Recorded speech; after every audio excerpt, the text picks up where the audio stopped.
The Bad Crypto Podcast is brought to you by eToro. Over 10 million users worldwide already use eToro, and you should too. Find out how to get free Bad Coin socks with your first crypto trade. Go to badco.in/eToro.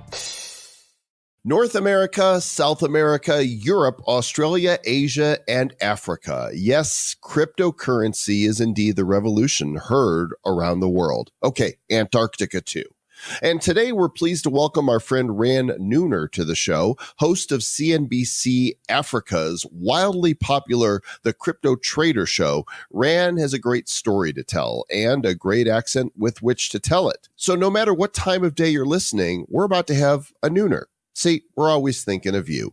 It's episode number 275 of the Bad Crypto Podcast. 5, 4, 3, 2, 1,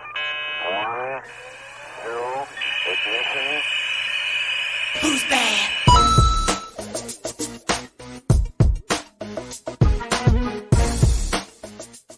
It's the Bad Crypto Podcast, show for the crypto curious and the crypto serious, and occasionally the crypto furious. But not too many people furious right now because it appears the crypto markets are slowly recovering. I'm Joel Comm, and that guy, he's Travis Wright. Where? That guy right over there. Oh, there he is. The one wearing the Kansas City hat. Hey, that's true. Here he is, right here. Cool deal. How you doing, bro? Man, here we are, episode 275 on our officially numbered episodes. I mean, overall, we've gotten over 350 episodes. So we just like to confuse you with like little subsets of different numbers. If we could start over again, I think we would just number everything, the same. There wouldn't be crypto spotlights and specials, but it messes up, our flow and our producer because, they'll have everything planned out. And then we're like, let's do an episode. And we totally throw off the numbering, so it's not fair when we do that. But that's why we pay them. So tough. It's not fair. Come on, not fair. You hurt my feelings with you changing the numbers. Are you ready for a nooner today, Travis? You know what? This is a great episode. I think the folks are going to enjoy this. This guy is, he's got a lot of charisma, very smart folk. And that's what one person is a folk, right? One person. You could have folks. Yep. And we'll get to that in a moment. But first of all, want to give due to our sponsors who without this show would not be possible. Well, I don't know if it wouldn't be possible. We just wouldn't be getting paid.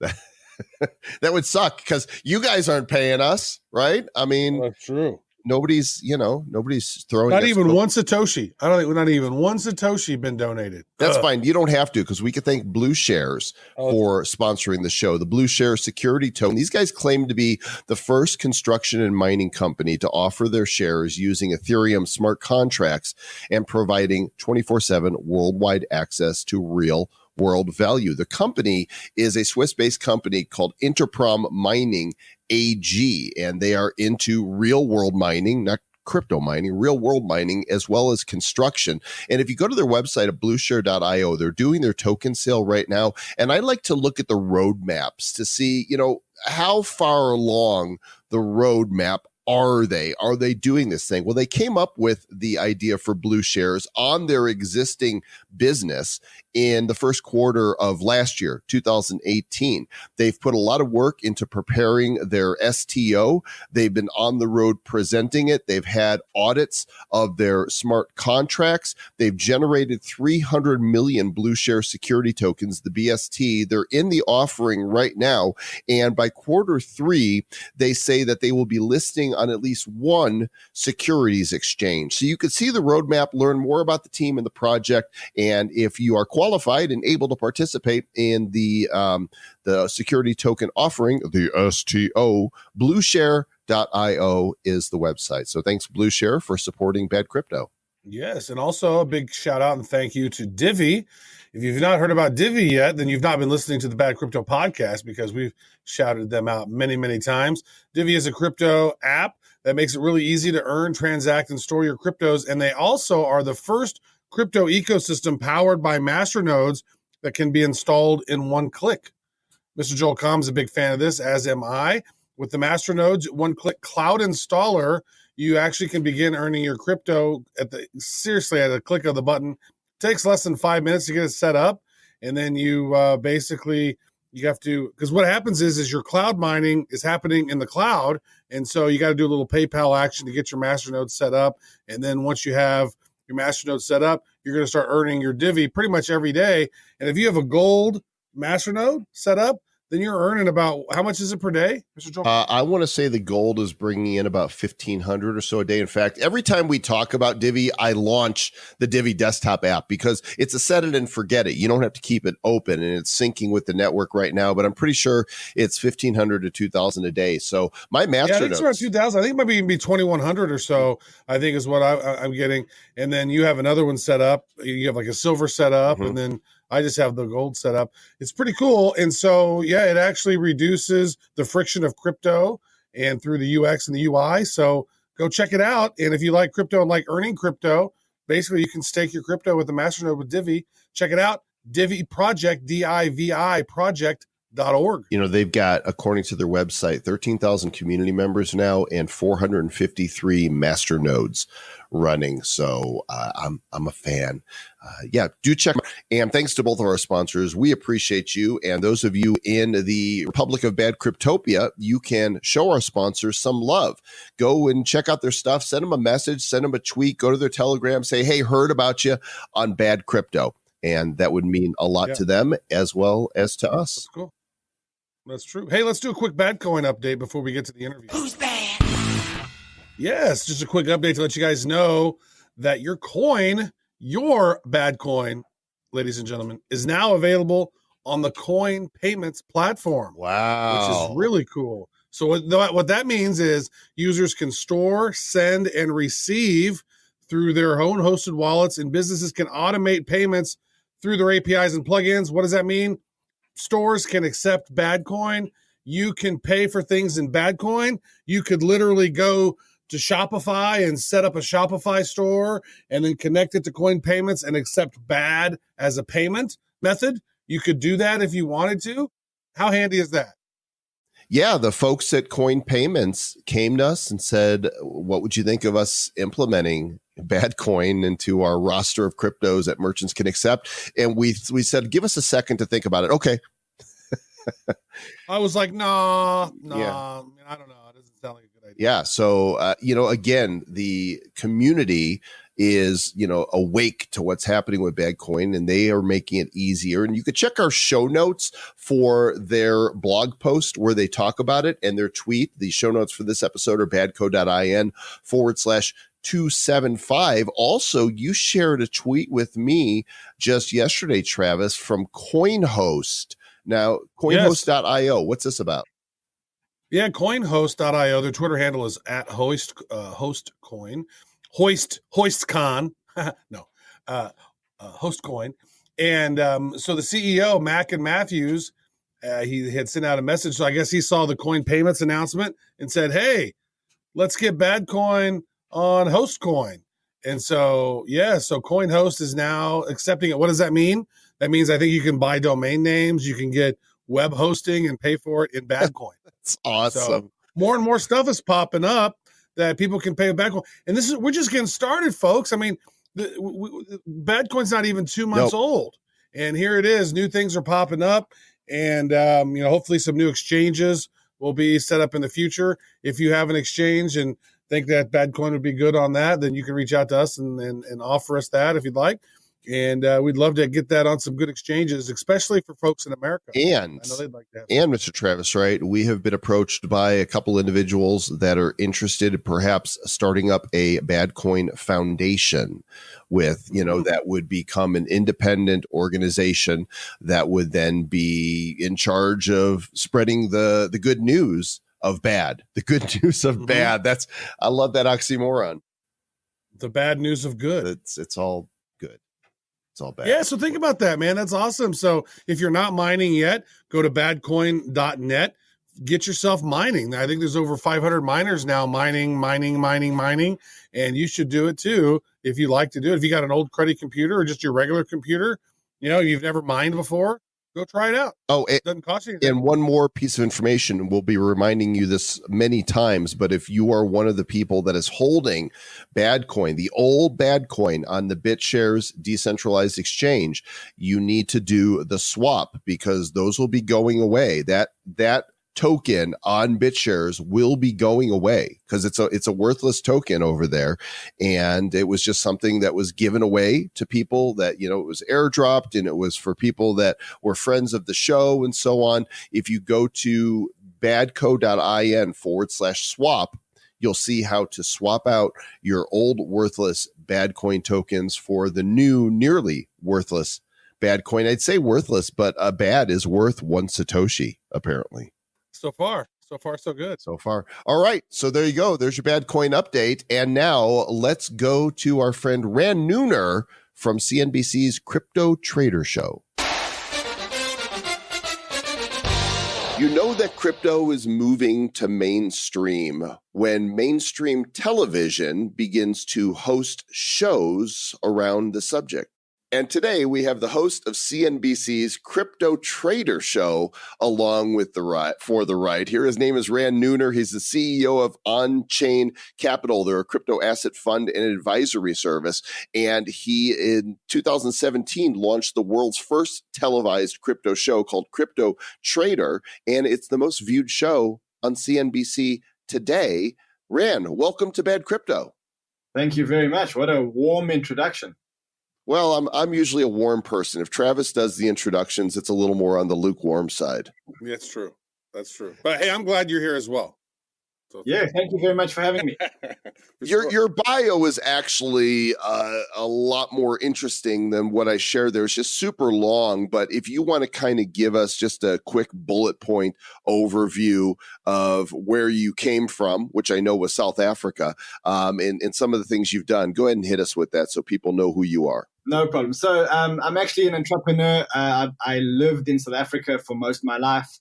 My last venture was, I started after I went insolvent in 1990, about 2000, I went insolvent, 2001.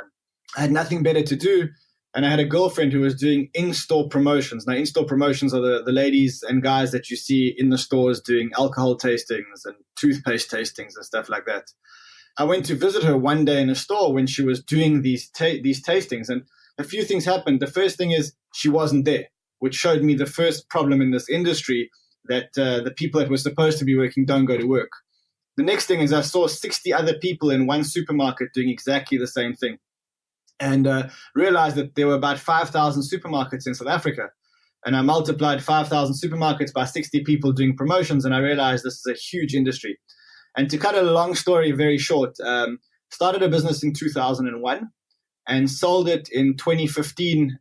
When I sold it, it was the biggest sales and marketing agency in Africa. And it was sold in the biggest transaction that had taken place in media and marketing on the African continent by 2015. And I stand to be corrected, but I still don't think there's been a bigger transaction in that vertical in Africa. That's awesome. Looks like the Publicis Group snagged you? Yeah, the Publicis Group were the guys that bought us. Oh, that's very cool. That was my history. And I sold out of that business, promised my wife that we're going to retire and travel the world. At the same time, landed up discovering Bitcoin and crypto. And specifically, one of our biggest clients in this marketing agency was Vodafone or Vodacom. And one of the biggest projects that we're working on was this project called M-Pesa. Now, for those listeners who don't know what M-Pesa is peer-to-peer money transfer, but with a centralized bank in between.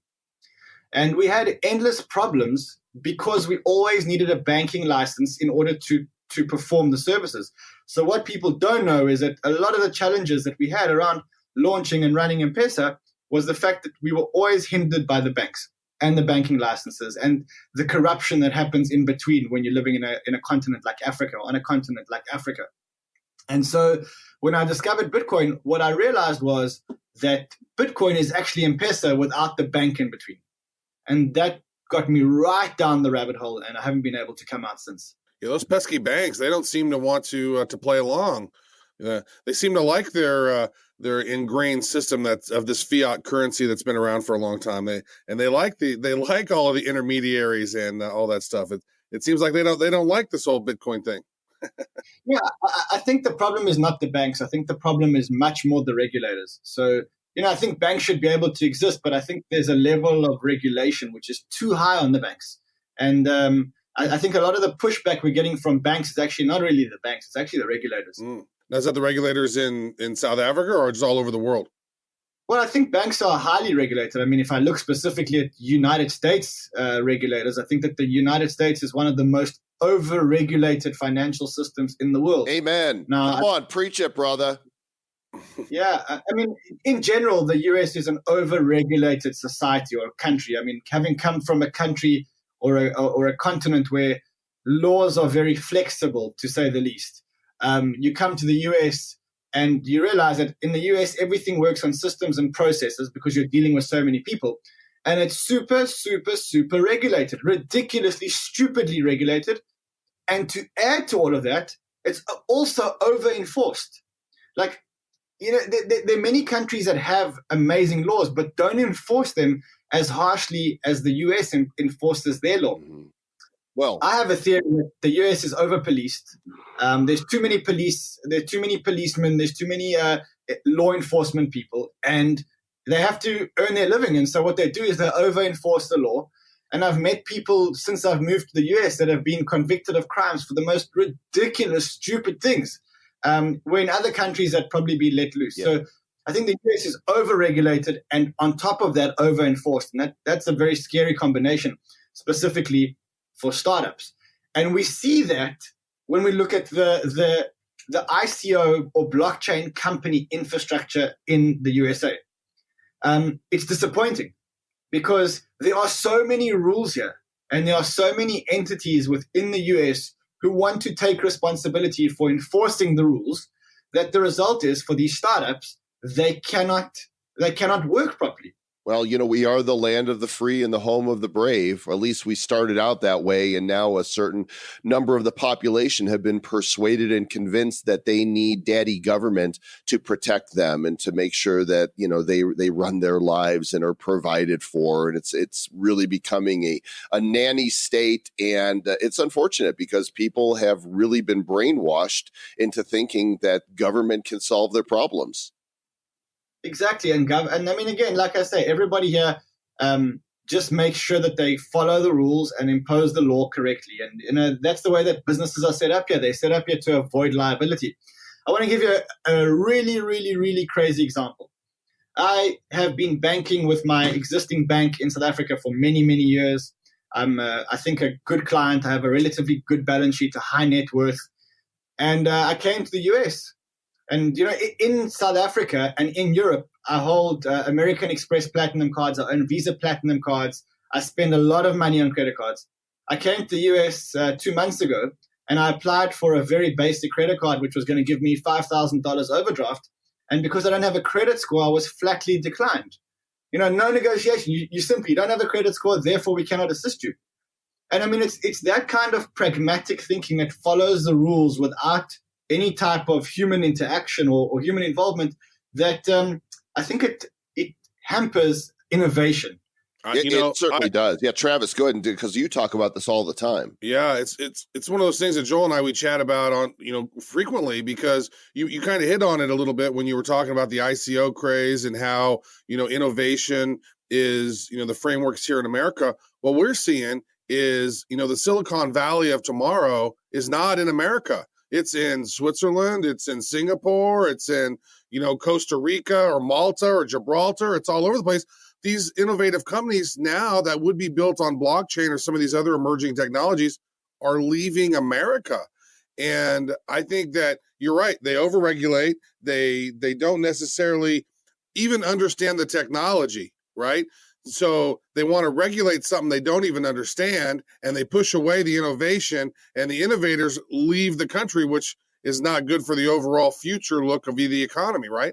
So, yeah, when I moved to the US, about 2 months ago. And the reason why I moved here was because I wanted to leave South Africa because South Africa didn't have the blockchain opportunity that I required. There were very few startup companies. Mm-hmm. It's in the bottom of Africa, and there's no VCs. And I came to the US with the expectation that when I get here, It's going to be like a startup nation when it comes to blockchain. And of course, I had visited here before. And I feel that all the American companies, whether they're registered in the US or whether the founders just live in the US, spend 50+% of their day working out how to comply with existing regulation and legislation that is antiquated for this new asset class. And I want to give you a ridiculous example, and I'm not going to talk about which company it is because I'm under a confidentiality, but there's several companies that I'm working with that raised money in ICOs here in the United States in the beginning. Then what happened was the ICO, the token started trading at a much higher price, and they sold more tokens into the market, and they raised more money. So they had much more money than they actually raised. And now, to comply with the SEC regulations, they are giving back the ICO investors their initial investment and basically going, look, this token is too dangerous. It puts us under, the scrutiny by the authorities here. And they're returning the investment made to the people that invested originally at the same price they invested. Now, that baffles my mind because that means that those companies, from investors like you and I, they got an interest-free loan. We bought in at 10 cents and they're going to return 10 cents to us a year or 2 years or maybe even 2.5 years later.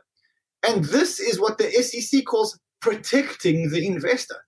I don't know how getting my money back from a successful company is protecting me, but that's probably another discussion for another time. Well, at what point did, Americans decide, and I don't know the actual history of this, that we needed government to protect us from scams? What happened to personal responsibility? What happened to doing your own due diligence? And if you make a stupid, bad investment and you lose your money, guess what? You made a stupid, bad investment and you lost your money.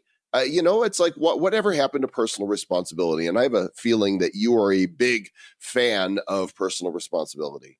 Look, I am. I very much am a free market fan, and I believe that, the markets must be let to do their thing. Although, I think culturally the United States is about protecting its citizens, and the biggest responsibility that the government has here is about protecting its citizens. And it protects and polices its citizens very much to make sure that every single individual is safe.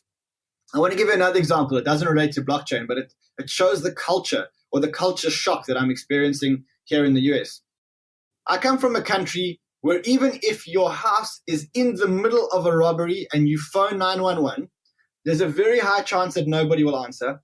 And if they do, there's a very high chance, over 50%, that nobody will come for the next hour to hour and a half if they come at all. So that's the one extreme. And I talk from experience. I was held up a few years ago in my house with people with guns, and the police never ever came. They didn't have the manpower to come. On the flip side of that, when I arrived in New York one night at 10 o'clock at night, my son, who's 3 years old, said to me, "Daddy, there's a fire engine outside, a fire truck outside." And I said, "Oh, that's cool." And I looked outside, and there was a fire truck with 6 firemen on it.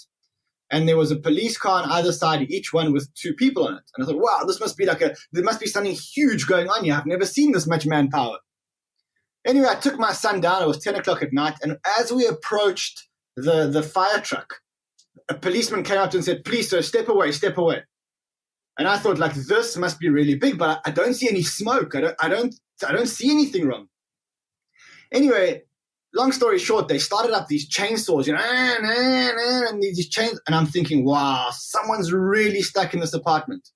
And all this was because there was a loose branch hanging from a tree, and the branch was about, if you stood on a chair and you jump, you could break this branch down. Now, again, that is how the US government takes upon itself the responsibility of protecting its citizens. And they do this with investments as well. And the result is that, unfortunately, they've adopted an approach which is over-conservative and probably not good for business in this country. And ultimately not good for the individuals that they're trying to protect, right? It actually, it trains people to not be responsible for their own lives. Yeah, I agree with you very much so, and their own investments. And, they count on the government, to protect them. And I agree, government should protect against scams, but not against the launch of new asset classes. Or at least in these cases, they should apply some kind of flexibility But it seems that, the SEC want this. And for as long as Jay Clayton is at the helm of the SEC, I don't think anything's going to change. And it's very, very sad. That's always been one of those things, too, that I think that it whenever you have big government that's overarching that has to, hold the populace's hand, like you just said, oh, there's one branch, so let's send out 6 people in a fire truck and 4 cops, right, to cut down a little branch where you could send down, 2 people to go do that effectively. I think what it does is it creates a victim mentality where people they feel like, they're incapable of doing things on their own, and then they start blaming others, and it just creates this downward cycle when you get too much government, I think, and so that is the problem. And then what happens is you have these things like, oh, well, you're not worth $1 million, and so you can't invest in these ICOs, right? It's like that was one of the times where some of the greatest wealth was created, and they were saying, nope, you're in America, you can't participate, and it's like, well, we're the home of the brave, land of the free, land of opportunity, excuse me, and we're not able to participate in this new crypto asset class and help funding. And so, that's been an interesting challenge, I think, for a lot of us here in America as, the crypto world has evolved. And, we've seen a lot of companies leave. We've seen people, there's some workarounds and stuff. I mean, if you want to participate in an ICO, a lot of times you were able to find a workaround, but it was just disheartening the fact that, I can go spend $500 on a lottery ticket down at the convenience store, but I can't spend $500 I can't spend 2 Ethereum and get in an ICO. It's just weird. No, it's crazy. And I think the SEC have come out in the past and said that they are going to review the accredited investor laws. Again, I think that those laws are antiquated. I think the fact that you treat someone as different just because they haven't made money, that's crazy. I mean, you take some of the smartest minds in the world are people coming out of college, and they haven't made $1 million, but they're the smartest minds in the world. And they're probably better investors than people that have been there for 20 years because they're up to date with systems and processes and everything else. And they can't invest because they're not accredited investors. I think that's unfortunately where we are here in the US. And I think, unfortunately, we're going to have to learn to work around it or within it. Are you thinking about moving back now that you've been here and are experiencing something that you didn't expect? Look, for now, I only got a 3-year work visa. So for now, I'm only planning to be here for 3 years, and I've got a lot on my plate and probably enough to cover me for way over the 3 years. But, I look at the industry as a whole, and I want the industry to be in the USA because I think the USA has some of the smartest minds in the world. They have universities and colleges which are very strong in maths and science and cryptography, and that's what you need for this revolution. You need that.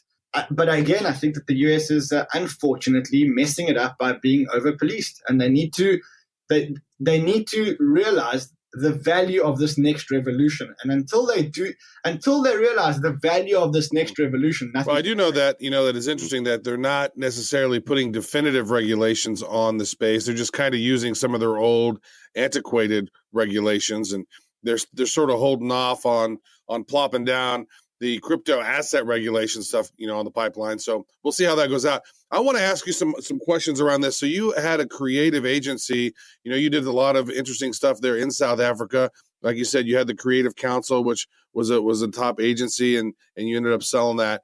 What do you think about blockchain and advertising? Because I think that Bitcoin, revolutionized the financial world. I think the blockchain can also revolutionize advertising. I'm very excited about that space. What are your thoughts on blockchain plus advertising? Yeah, I think there are many verticals. I think most verticals are going to be disrupted in some shape or form by blockchain. I think the first vertical, or the most imminent one, is banking, insurance, finance. I mean, that's the one that's really going to get hit the hardest. And then, of course, there's going to be a whole lot of overflows. Now, advertising is definitely going to be disrupted by the blockchain. We can see that just by Block One's announcement this week, where they announced that they're launching a decentralized version of a social media company, where users will get money for generating their own content as long as people read. I think they called it The Voice or Voice. Now, again, that's one of the big industries that's going to be disrupted. Why? Because it's one of the most centralized industries and one of the most broken industries. Example, YouTube views. No one in the world can tell you that they're willing to put their hand on their heart and say that YouTube views are real views. I mean, no one can tell you that. Are you saying that's everything's fake centralized? You can't. I'm saying that no one can tell you. I'm saying that right. You got no one to talk to. No one can audit this because it's all owned by Central. And this is one of the biggest problems that we had. We could never work out the efficacy of our campaigns because the data we were getting was, to be honest, all bullshit. Along those lines, let's talk about social media and centralization, the big tech companies, Google, Facebook, Twitter, and others in other parts of the world that really dominate the space. What do you think is going to happen in the social arena? Will there be something disruptive enough that actually takes the major the Silicon Valley companies down? Wow. Okay. So now you've opened a can of worms because I feel very passionately about this. I'm all about the worms, and we're going to go fishing with some of them. Go for it. Okay. So to me, had people or had the governments woken up many years ago, then they could have maybe got in the way of Facebook and Twitter and whatever else. Today, I believe that the most powerful man in the world is actually not any of the presidents, but I think Mark Zuckerberg is probably the most powerful man in the world. He has more reach, more influence, and more inhabitants in his country, in inverted commas, than any president in the world. And he has more say than any president in this world because he's not democratically elected. So he can enforce whatever rules he wants on Facebook regarding your data, my data, how they're going to cross-sell to us, who they sell data to, etc., etc., etc. And I think that, unfortunately, they're at a point now where, we're on that turning point where very soon, maybe every single one of our transactions will be done via Facebook or something that's related. Rumors are that they're launching a stable coin, that they're launching a whole lot of other cryptocurrency initiatives. That is so that we never, ever leave their platform, so that we can start transacting using their currency on their platform. Now, that's very dangerous. That's going to make it the biggest country in the world, the biggest financial institution in the world, the biggest network in the world. So now you say, okay, what do we do? Naturally, we should all want to move away to a decentralized version of that. The problem with that is that there's only a few of us that have read the memo and actually at this point believe and have a burning desire to move to centralization. The majority, the masses, they don't even know what the word centralization means. Facebook, WhatsApp are very, very big in Africa. Like, everybody communicates via Facebook or WhatsApp. Those guys don't know what the difference between centralization and decentralization and a centralized currency versus a decentralized currency. A farmer in Rwanda, a domestic worker in South Africa, they don't know any of this. These people have been voting for the same political party for years, even though the political party hasn't delivered anything, because that's just how they're programmed. And unfortunately, these are the people that are using the centralized platforms like Facebook, like Twitter, like everything else. So I think that we're in a big, big, big problem. And ideally, if we want to, in inverted commas, save the world, we need to move as many people to this decentralized economy as possible. And I hope that the financial incentives of moving to a decentralized Facebook will be big enough to attract enough people to get there so that we can have a network. Yes, preach, brother, preach. Yeah, no, we've had conversations about this too. We think that, that the Facebook cryptocurrency could be a double-edged sword for Facebook because, one, Facebook launches a crypto to 2 billion plus people. That's going to make a whole lot of people know about crypto, right? But two, it's going to start making people ask questions and say, wait a second, why is Facebook the one in charge of this? And maybe start understanding more about the decentralized nature of real cryptocurrencies, right? Because the Facebook coin is going to be very centralized, but some of the other ones out there, when they start understanding, I think it might start make them understanding about Bitcoin a little bit more. Maybe go down that rabbit hole and say, wait, this is a completely decentralized platform. Why do we need the Zuck bucks when we can use Bitcoin or Ethereum or Litecoin or any of these other coins? And so that's kind of what I think, is that it's going to make a lot of people aware of Bitcoin and cryptocurrency, and it's going to take a lot of people down the rabbit hole. It could be that watershed moment that brings the masses to crypto that we've been waiting for. And it could, I think over time be very detrimental to Facebook and these tech overlords, because once people start understanding blockchain, they start understanding the decentralized nature of blockchain, then I think people start leading towards, wow, we do need decentralization, and maybe they'll start leaving those platforms. That's my hope. But I could see where you're right. Facebook could then become the biggest country per capita in the world, GDP, based on all their currencies, and that could be quite frightening. Yeah, I'm not sure that you're right about the Facebook cryptocurrency helping the ecosystem as much as we think. And the reason for that is I don't believe that the Facebook cryptocurrency has, I don't believe people will even know they're using a cryptocurrency. They'll have some kind of wallet that is built into their Facebook profile. They'll have no idea that it's actually cryptographic. And what they'll do is they'll just use it like they use PayPal or Venmo and just think that that's how it is. I believe that, Facebook is all about user experience, and I believe that Facebook will fix the user experience. But of course, it's much easier to fix a user experience in a centralized environment. So, the problem with Bitcoin is the fact that you've got to get used to decentralization.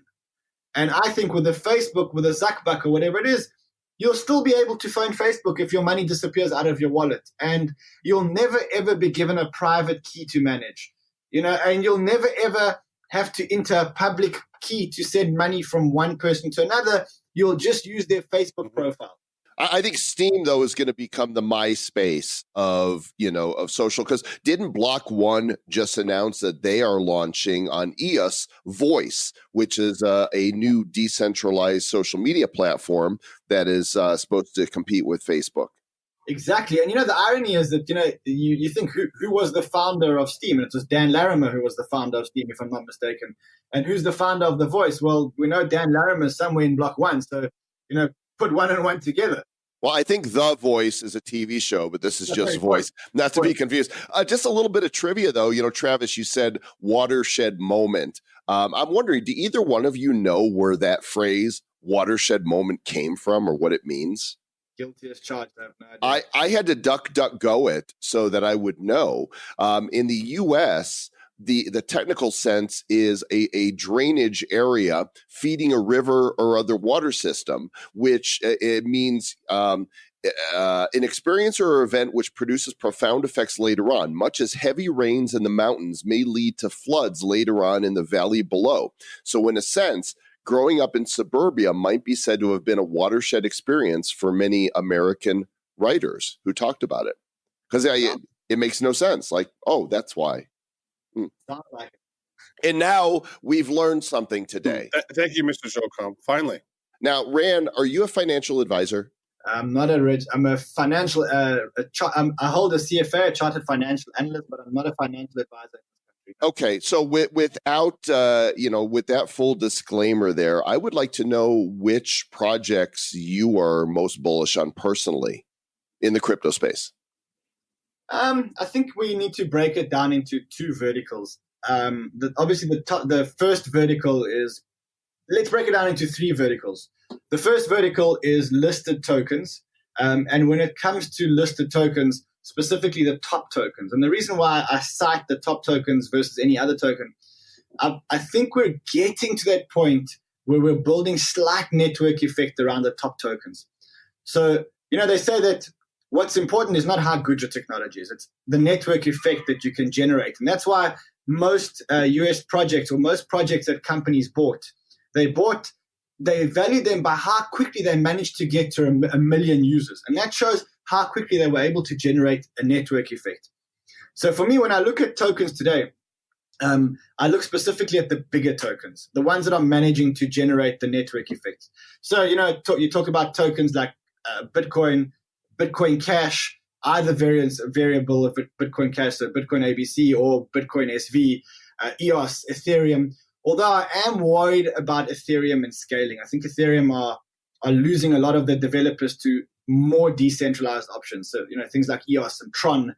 I think people are going, you know what, they're not that decentralized, but okay, we can still use them for what we need to use them. And so they use them. So those are the ones, the top tokens excite me. Then there's another category of companies that excite me, and that is the companies that don't have tokens at all. And these are companies that are building stuff that we need to use the blockchain. So cybersecurity companies. There's a company in Israel, which I'm very excited about, a company called Puzzle, Puzzle. And what they are, they're cybersecurity experts who come from ex-military cybersecurity, who worked for the Prime Minister's office. And these guys are developing custody solutions which link your hot wallet and your cold wallet in a certain way, in such a way that your cold wallet can never be hacked. And that's amazing for me. So that's the other vertical of companies that I'm excited about. And the last vertical of companies that I'm really excited about is startup companies. So companies that we're incubating or accelerating right here in New York City. We're accelerating a whole lot of companies, trying to get them through a rigorous acceleration program and get them out there. And there again, we're looking less at tokens, but much more at companies that are building infrastructure. It's definitely an exciting space. There's a whole lot of stuff going on. I mean, we had the crypto winter, and here we are. It's thawing a little bit, and now we're having some crypto spring, and people spent a lot of time building during the crypto winter, and now they're starting to see some of the fruits of those labors, which is nice. I want to flip the switch a little bit to you and talk about Crypto Trader there on CNBC. How did that begin for you, and what's it like being on a large network? So how it began was, it's a crazy story. Obviously, being an investor in the space, I struggled to get, around about 2016, 2017, I struggled to get good information. I just simply couldn't find up-to-date, up-to-the-minute information, which is what I wanted that was credible. So yes, there was Twitter, but you didn't know what was credible and what wasn't.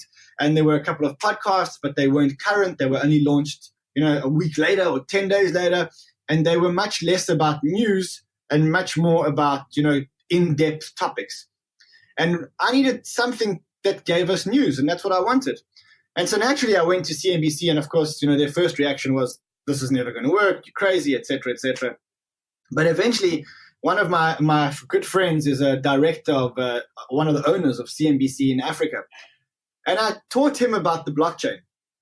And he then realized, there was that penny drop moment where he realized how amazing the blockchain was. And I think he actually went out and bought some cryptos on Coinbase or something like that.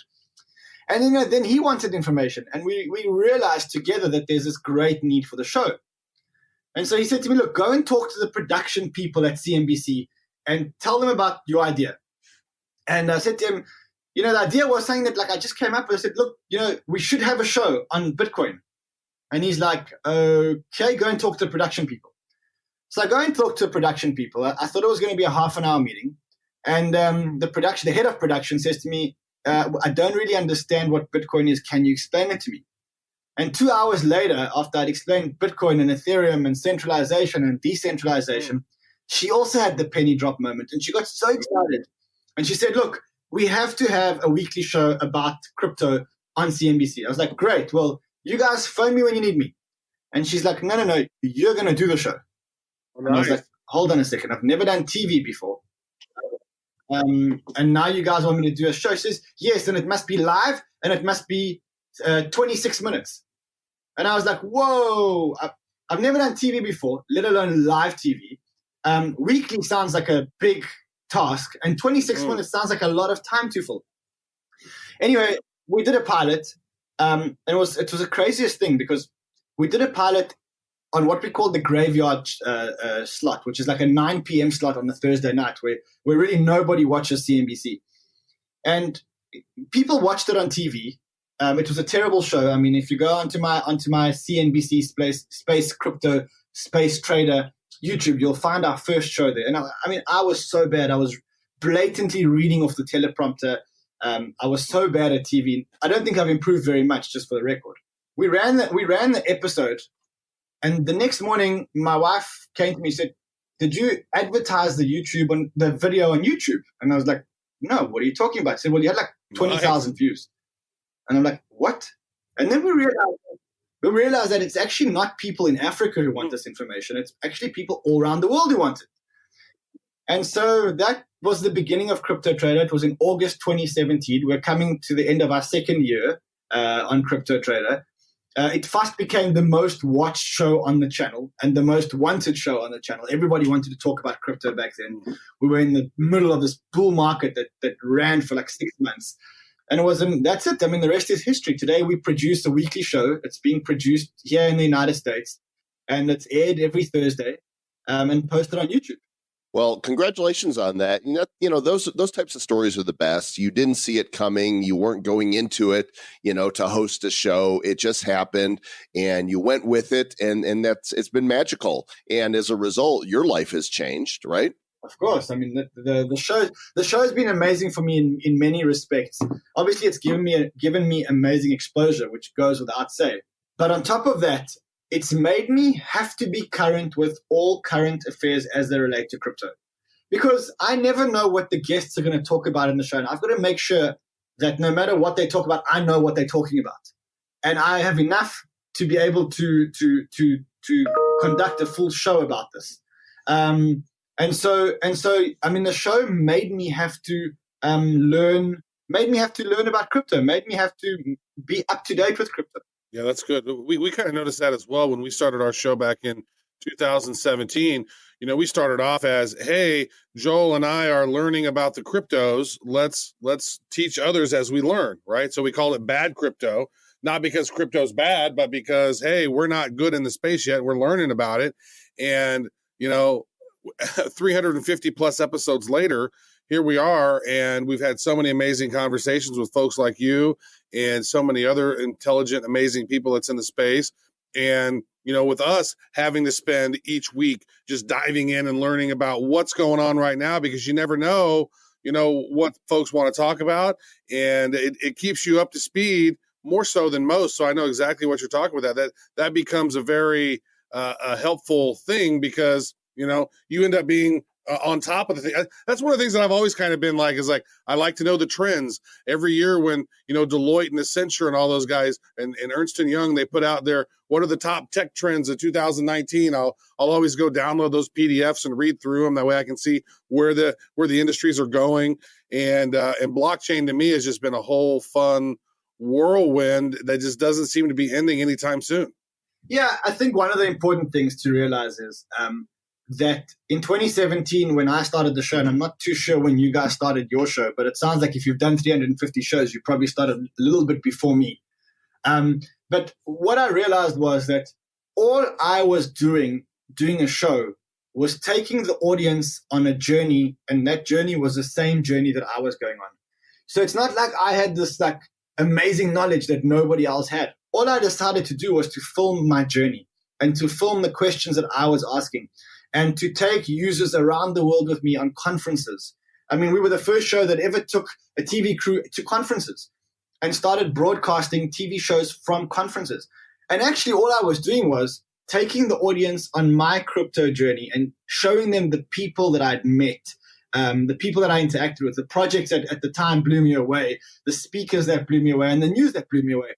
And all I did was package this into a 30-minute weekly show. Yeah, that's really, I mean, you run parallel with us, only you're the TV version because you're a better looking person than us. And if you put us on TV, then people might not want to watch. And for the record, 2 years in, we're still bad. We're never going to claim to be experts. We're always learning in the space. And I think, the humility that you have around it, it's kind of like you and us, we are the audience ombudsman, right? We're there to help take you on the journey, but we don't claim to have any special knowledge about it. We're here for the giggles and cryptos. Yeah, I mean, that's exactly it. I think one thing we all realize from the bull market and then the subsequent bear market is that the people who were the smartest people in the room in the bull market were the dumbest people in the room in the bear market. Not a single person that I know called the bull market correctly or the bear market correctly. Not a single person that I know has made more than 3 good consecutive calls in a row. So it's one of those things where, if you think that anybody knows better, you're probably doing this whole thing wrong. This industry is in such early stage that you must follow a whole lot of people that you trust. You must learn from them, but you must take the information that they give you and you must make your own decisions. be it investment decisions or otherwise. I love that. Or develop. So you being a certified financial analyst, right? What are your thoughts on McAfee's prediction? How close is he going to be? And maybe when do you think we're going to hit some of those bigger numbers like some of these folks like Draper and stuff are talking about? Yeah, so I mean, again, I take McAfee and Draper and all of them with a pinch of salt. I love the guys to bits. They've all been on my show. And McAfee. I think that's how McAfee's going to eat his dick, by the way. No, with a pinch of salt. Yeah. If he eats it, I mean, we'll definitely televise it. That's for sure. And I mean, if you want somebody else to eat it, there's probably a whole lot of other channels that would be much more suitable than us to stream that. But yeah, I mean, again, I think that everyone can make these. You know, if you want to get a lot of followers and a lot of likes and a lot of news articles written about you, just make bold predictions. So you know, just make a prediction that Bitcoin is going to $100,000, and believe me, everyone will write about it. If you want to lose friends and lose followers, just speak your mind. And sometimes when your mind is realistic and you say, look, I'm expecting a pullback. I'll give you an example. I tweet stuff like, I'm expecting Bitcoin to go up to 10,000 in the next couple of weeks. That kind of tweet can get 1,000, 2,000, 3,000 likes. I say, I'm expecting a bit of a pullback because we've had a bull run, right. 50 likes. It just shows people are more drawn to the positive, bullish predictions. And the truth is, I've actually stopped making price predictions full stop because I've realized that you've got a 99.9% chance of being wrong and a 0.001% chance of being right. And eventually you'll lose credibility. So, I mean, I haven't made a price prediction in as long as I can remember. I think that I am hereby, if nobody else has named this yet, the time that McAfee is going to have to eat his dick shall be known as the dickening. I like that. I like that. Yeah. The dickening is a good one. The dickening is what it is. Hey, Rand, do you have your own personal website that you'd like people to know about? So I have a website which I use for the purposes of disclosure and transparency only. So because I'm in the public space, I take my ethics and my integrity very, very, very seriously. And so I have a website called cryptomanrun.com, and that is just for me to disclose all my positions, be they investment positions, advisory positions, or social media positions. And that is so that there's always complete transparency about everything that I do. That site is real time, it's live, it's updated. Everything that I ever do is on that website, but it's not a promotion website. Excellent. Well, congratulations on your success thus far. I know the best is yet to come. You guys can check out CNBC's Crypto Trader. Links in the show notes at badco.in/275. Ran Neuner, thanks for joining us today. Thank you, guys. Thank you, Ran, for that interview. And you guys can check out his show, the Crypto Trader Show, and find lots of content of his on YouTube as well. Hey, Mr. Joel Comm. Yes, sir. There is a new review on CastBox. Oh, what did they say? So we did a CastBox live this past week. I don't know if you guys remember that, folks. That's one of those episodes that came out that sounded like we were live because we were when we were live, and then we were not live and we recorded it, and then we put it out on the podcast. But, well, I mean, technically, we're recording this live as well. That's true. Well, Emil Ermenkov said, "Great news roundup, guys. Always fun to listen in to Bad Crypto. Stay bad." So. Big fans of the show. That's good. Yeah. Hey, leave us a review, folks, and maybe we might eventually give out some Badcoin again for reviews. Maybe you should do that. Well, we won't, but maybe the Badcoin Foundation will. Oh, maybe the foundation will. Yeah. So, yeah, please do. We would love to hear from you. Please go to whatever platform you listen on, whether CastBox or, on Facebook or iTunes, wherever they take reviews, and be creative. Write something funny. Show us how bad you are. Hey, and maybe put your Badcoin address on the review, and then other community members, if they go and see the review, they can send you some bad. Now, that is a bad idea and will help everybody to truly stay bad.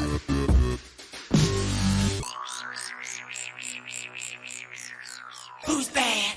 The Bad Crypto Podcast is a production of Bad Crypto LLC. The content of the show, the videos, and the website is provided for educational, informational, and entertainment purposes only. It's not intended to be and does not constitute financial, investment, or trading advice of any kind. You shouldn't make any decisions as to finances, investing, trading, or anything else based on this information without undertaking independent due diligence and consultation with a professional financial advisor.